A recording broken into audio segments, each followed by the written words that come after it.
E aí, galera, beleza? Tudo bem? Aqui é a professora Débora Cavalcante para a gente fazer o comentário da proposta de redação do Enem de 2019.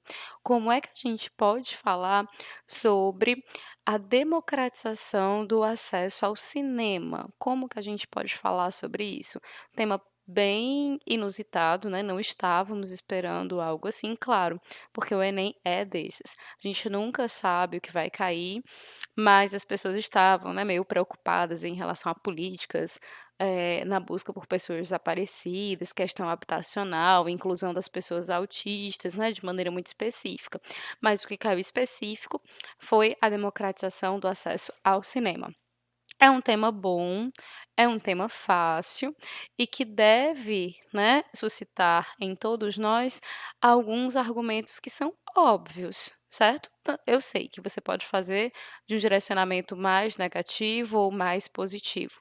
Geralmente a gente faz com um direcionamento mais negativo, até porque os textos de apoio, o primeiro e o segundo eram mais de contextualização, o terceiro e o quarto já traziam informações mais pertinentes, que traziam de maneira, né, sutil, um direcionamento para a problematização. Enfim, né, como argumento né, como argumento primeiro, nós poderíamos falar da questão da desigualdade social. Eu acho que ninguém vai discordar disso. A desigualdade social é um fator predominante para que nem todos tenham acesso ao cinema no Brasil. Como assim, Débora? Como que a desigualdade social influi nisso? Ora, influi. Existe cinema de graça, assim, para todo mundo? Não existe, né? O cinema faz parte de uma indústria, é algo comercial, é algo muito rentável, que às vezes produz só para vender mesmo e que precisa de um público consumidor. Nós somos consumidores e pagamos por isso, né? Pagamos para assistir aos filmes no cinema. Claro, professora, que tem que pagar. É todo um trabalho realizado, não seria assim grátis. Claro que tem que pagar, mas o negócio é, a partir do momento que eu monetizei, a partir do momento em que eu coloquei ali uma taxa, às vezes essa taxa não é acessível, né? Não é para todo mundo. Então, alguns projetos sociais precisam ser desenvolvidos.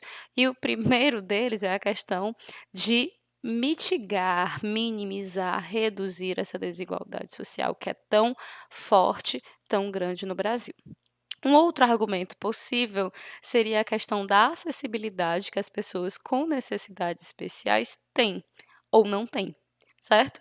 A questão dos cegos, dos surdos, dos autistas, das pessoas que têm algum tipo de necessidade especial, a inclusão delas é muito difícil, né? Em 2017, né, no Enem passado, aí num dos Enems passados, falava justamente da inclusão da pessoa surda na escola. E a gente viu que a questão da Libras era fundamental para que essa pessoa fosse incluída no meio social, na escola, no mercado de trabalho, que foram os dois campos principais. Mas fora da escola e do mercado de trabalho, essa pessoa não tem acesso à cultura, né, no que a gente chama de lazer, de entretenimento, entende? Então já era um encaminhamento para você pensar, né, recordando da edição lá de 2017. O que mais? A questão da localização. A gente sabe que os elementos culturais estão mais concentrados nos grandes centros urbanos. As cidades interioranas, a zona rural, não tem esse tipo de entretenimento, ou se tem, é de maneira muito reduzida, ainda muito tímida. Sendo assim, é necessário que tenha uma atenção voltada, uma política pública voltada. A gente sabe que até a questão da internet, do acesso à rede, é difícil em locais mais afastados dos centros urbanos. E isso tudo é uma questão de política pública, de direcionamento de recursos. Então, era um argumento também fácil de se chegar. Inclusive, o texto de apoio número 4 falava um pouco disso. Então, era algo a que você poderia chegar sem tantas dificuldades, né, um argumento fácil. Depois, além, obviamente, né, depois de decidir quais os argumentos, a gente decide que repertório sociocultural pode ser relacionado. A gente não faz isso passo a passo, né, a gente faz de maneira simultânea, mas na hora de discutir a gente faz no passo a passo. Como repertório sociocultural, a gente podia fazer um paralelo, uma relação com o movimento pré-modernista, porque neste período os artistas, de uma forma geral, queriam popularizar, queriam democratizar o acesso às artes, queriam democratizar o acesso à cultura. Então, se você faz um paralelo, uma aproximação, dá muito bom, é um repertório lindo, maravilhoso de se utilizar. O que mais? A indústria cultural. Quando eu falei em desigualdade como argumento, eu tenho que mobilizar a indústria cultural. Eu tenho, não é? Eu tenho, eu posso, tanto faz. Você que decide o seu repertório.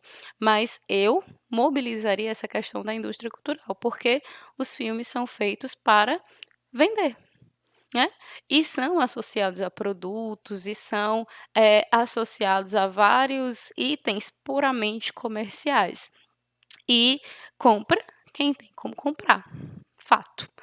Depois, a questão da colonização. Eu, doida da colonização, sempre uso como repertório sociocultural, porque é muito fácil, é muito óbvio. Quando a família real veio para o Brasil em 1808, diversos centros, né, culturais, como a Biblioteca Nacional, como a questão da imprensa, né, dentre outros elementos, foram inaugurados, né, começou a ter uma certa atividade cultural aqui no país. E isso era democrático? Isso era para todo mundo? Claro que não.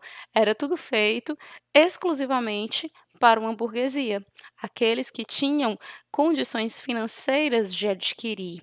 E claro que se modificou, né? Existe uma popularização hoje, mas ainda não é abrangente o suficiente, ainda não abarca todo mundo, né? Não faz esse abraço. O que mais? Constituição Federal. Sempre digo, se apegue às leis. A Constituição Federal garante para a gente muitos direitos, né? Saúde, segurança, educação, mas também garante o lazer. E o cinema, né, a cultura está dentro dessa história do lazer. Embora a Constituição Federal garanta lá no seu artigo 6º o acesso ao lazer, na prática isso não é concretizado, uma vez que as questões financeiras não possibilitam essa prática, certo? Entende que a lei garante, mas que na prática a desigualdade social não permite que isso aconteça. Depois, na semana passada ou na semana retrasada, não recordo muito bem agora, o MEC fez uma parceria com a Fundação Joaquim Nabuco. O que foi essa parceria?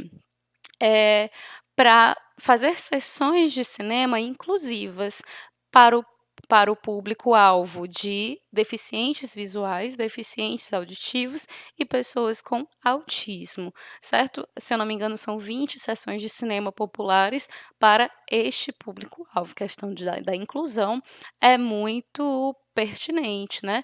É muito recorrente, inclusive em algumas medidas governamentais, passadas e atuais. Que mais? O Vale Cultura.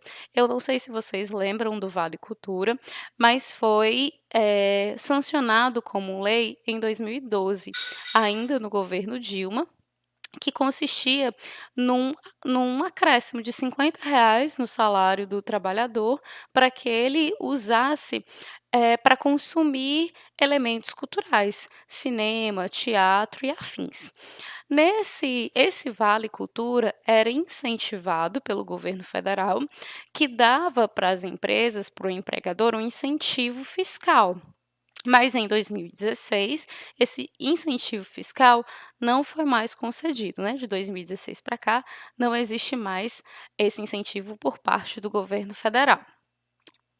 O que pode ter contribuído para que algumas empresas não forneçam mais o Vale Cultura. Mas, enfim, é uma lei sancionada em 2012. É lei. Se existe ou não esse incentivo governamental, incentivo fiscal por parte do governo, ainda é lei que haja o Vale Cultura, certo? E por último, e não menos importante, o lindíssimo filme Cine Hollywood. Se você estava falando em democratização do cinema e não lembrou de Cine Hollywood, eu vou lhe dizer uma coisa, né, você não viveu direito. Cine Hollywood é regional, né, é nosso, é nordestino, é com Edmilson Filho e traz justamente essa temática, tanto na acessibilização em relação à produção, quanto ao consumo, como algo essencial para a vida humana, né, como entretenimento, como expressão artística, enfim. Está lá na temática do filme Cine Hollywood, que seria um repertório maravilhoso para este tema. Como proposta de intervenção, você tem que observar aquilo que você colocou na sua argumentação. Eu não tenho uma proposta de intervenção para aquilo que não está no texto. Então, se você falou de desigualdade, você tem que ter medidas de combate à desigualdade social, minimização, inclusive entra aí a questão do Vale Cultura, né? Para que seja minimizado de alguma forma essa desigualdade. E em relação à inclusão social, mais projetos como a associação do MEC com a Fundação Joaquim Nabuco, né, são necessárias, entende? Depende daquilo que você falou para que você proponha intervenções. Eu não só espero, como eu acredito que vocês tenham ido muito bem nessa prova. Agora é o momento de descansar, esquece a prova de redação, esquece a prova de linguagens humanas e foca nessa tua última semana para matemática, para a natureza, né? E relaxa o espírito para se preparar para o próximo final de semana. Acredito muito no sucesso de todos vocês, viu? Um beijo, até a próxima.